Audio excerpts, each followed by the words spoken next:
Opposition की बात पूरी हो जाए, उसके बाद मैं बोलना चाहता हूँ सभापति जी। बोलिए माननीय रणदीप पुरी जी।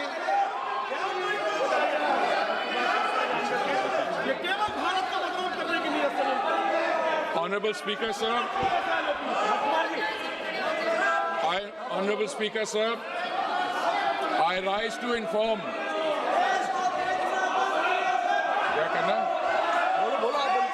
Honorable Speaker, sir, I rise to inform the House of steps taken in response to the disruption of the global energy supplies arising from the ongoing conflict in West Asia. The world has not faced a moment like this in modern energy history. Today is the 13th day since the passage through the Strait of Hormuz, through which 20% of world's crude, 20% of world's natural gas, and 20% of the world's LPG flows was disrupted following the military operations between Iran, Israel, and the US. For the first time in recorded history, the Strait of Hormuz has been effectively closed to commercial shipping. Despite India having no role in causing the conflict, like many countries, India has to navigate through its consequences. The contrast with how other nations are managing this crisis places India's response in its sharpest relief. A country in our neighborhood has shut all schools for 2 weeks, moved government offices to 4-day work week, ordered 50% of public employees to work from home, cut fuel allowances for official vehicles by half, and taken 60% of government vehicles off the road.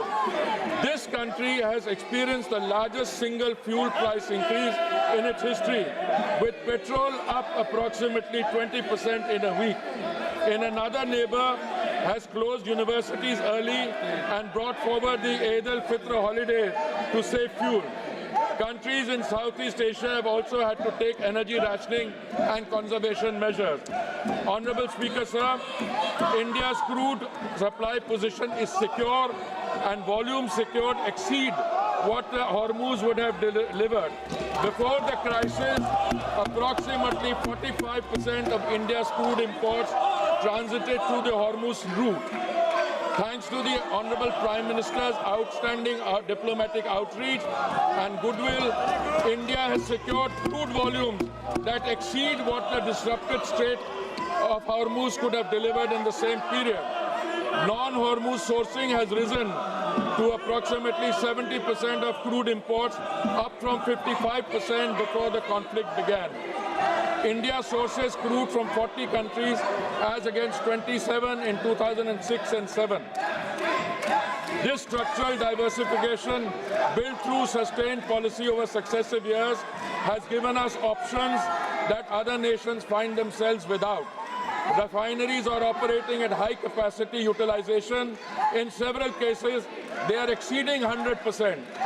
There is no shortage of petrol, diesel, kerosene, ATF or fuel oil. The availability of petrol, diesel, aviation, turbine fuel, kerosene and fuel oil is fully assured. Retail outlets across the country are stocked and supply chains for these products are functioning normally. Additional allocation of PDS kerosene has been issued to all the states.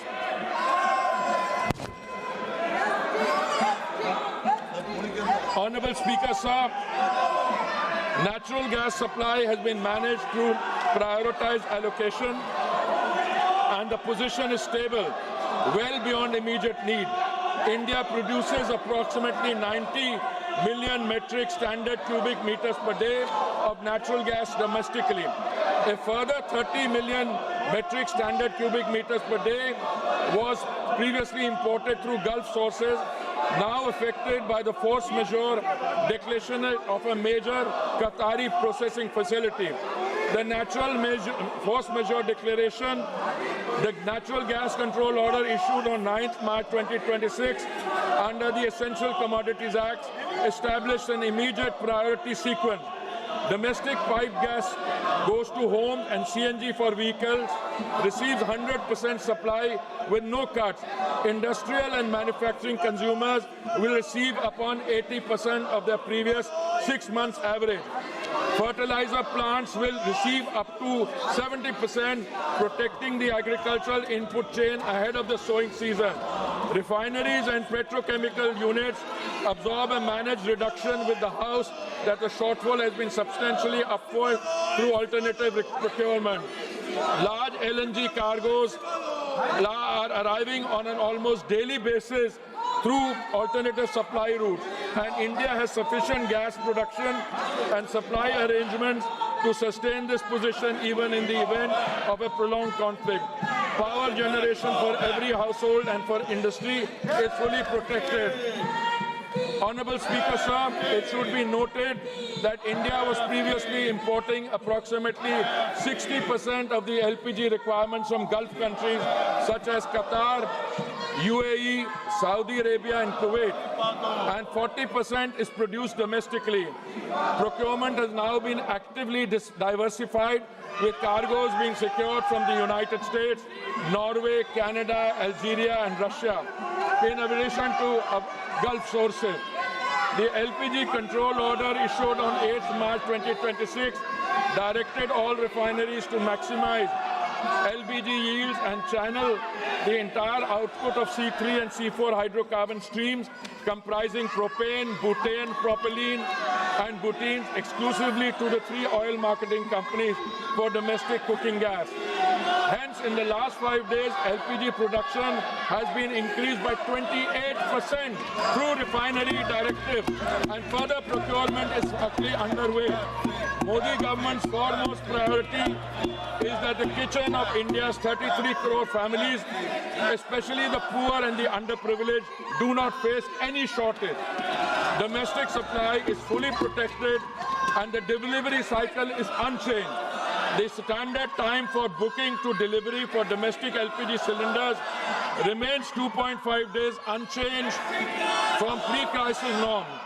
Hospitals and educational institutions have been placed on uninterrupted priority supply, and their access to LPG is fully assured regardless of broader demand conditions. Field reports indicate hoarding and panic booking at the distributor and retail level, driven by consumer anxiety rather than any actual supply shortage. The House should be clear on this. The rush booking pressure in some localities reflects a demand distortion, not a production or supply failure. Delivery authentication code coverage is being expanded from 50% to 90% of consumers under this system. A cylinder can only be logged as delivered when the consumer confirms receipt through a one-time code on their registered mobile, making undocumented diversion effectively impossible to conceal.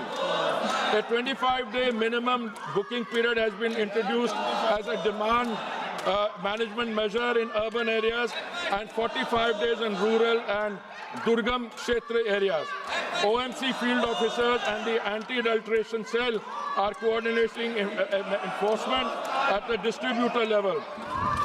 The Home Secretary has shared a meeting with Chief Secretaries of all states to align state-level administration with the Central Supply and Information Framework. Commercial LPG has been regulated to prevent black marketing, not to penalize the hospitality sector. Commercial LPG is sold in a completely deregulated, over-the-counter market at market price without any government subsidy. There is no registration system, no booking requirement, no digital authentication, and no delivery confirmation mechanism. Any business or individual can purchase cylinders in any quantity at the point of sale with no government control in normal times. In a supply-constrained environment where public anxiety is elevated, this deregulated structure creates a direct and uncontrolled pathway for hoarding, diversion, and resale at inflated prices.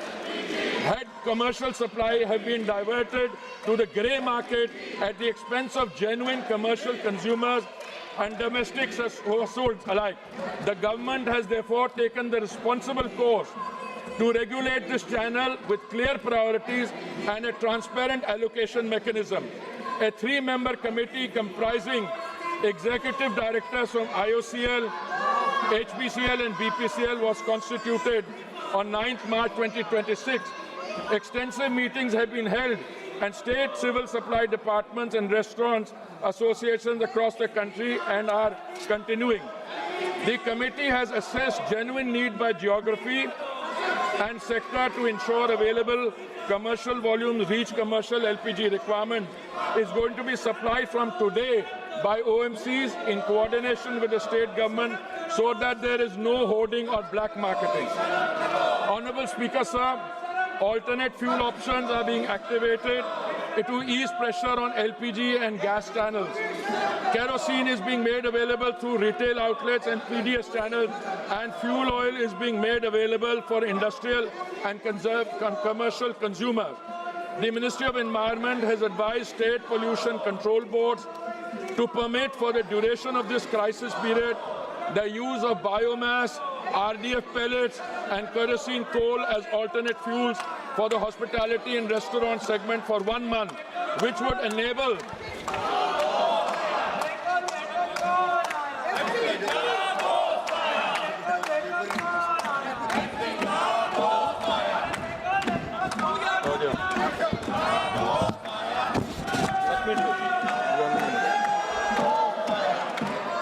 wider range of establishments to switch and free of LPG for priority consumers. Consumer prices have been shielded from global market conditions. Despite the Saudi contract price rising 41% between July 23 and March 26, the PMUY beneficiary price has fallen 32 cents in the same period and per percent and stand at rupees 613 per 14.2 kilogram cylinder in Delhi. The non-subsidized consumer price stands at rupees 913 following the recent rupees 60 adjustment against a market-determined price of approximately rupees 987. Of the rupees 134 per cylinder adjustment required by prevailing global market conditions, the government absorbed rupees 74. The effective additional cost for a PMUY household is under 80 paise per day. Equivalent LPG prices in the neighborhood stand at rupees 1,046 in Pakistan, rupees 1,242 in Sri Lanka, and rupees 1,208 in Nepal. OMC compensation of rupees 30,000 crores has been approved against losses of approximately rupees 40,000 crores in 24-25. Honorable Speaker, sir, state governments have responded with full cooperation and active coordination. On 11 March 2026, senior OMC officials met with state government administrations across every major state: Maharashtra, Madhya Pradesh, Chhattisgarh, Gujarat, Goa, Odisha, West Bengal, Bihar, Jharkhand, Punjab, Himachal Pradesh, Jammu and Kashmir, Rajasthan, Uttar Pradesh, Delhi, Haryana, Uttarakhand, Karnataka, Tamil Nadu, Kerala and Telangana and Andhra Pradesh. Chief secretaries and senior officials have been briefed on the supply position, the priority sequence and the enforcement framework. District-level monitoring committees are being established. Anti-diversion raids have been conducted and cases registered in multiple states. This is cooperative federalism, responding to a national challenge with the coordination it demands. Honorable Speaker, sir, this is not the moment for rumor mongering or fake narratives. India is navigating the most severe global energy disruption in recorded history. Crude supply is flowing, gas is prioritized for homes and farms, LPG production has been stepped up by 28%. Consumer prices are held far below what makes markets and regional competitors and dictate. Schools are open. Petrol is on the forecourt. Every citizen, regardless of political affiliation, has a stake in that. India must stand united behind the energy warriors, behind the institution managing the crisis, and behind the national interest. The record of preparation and the record of response speak for themselves. I thank you, sir. माननीय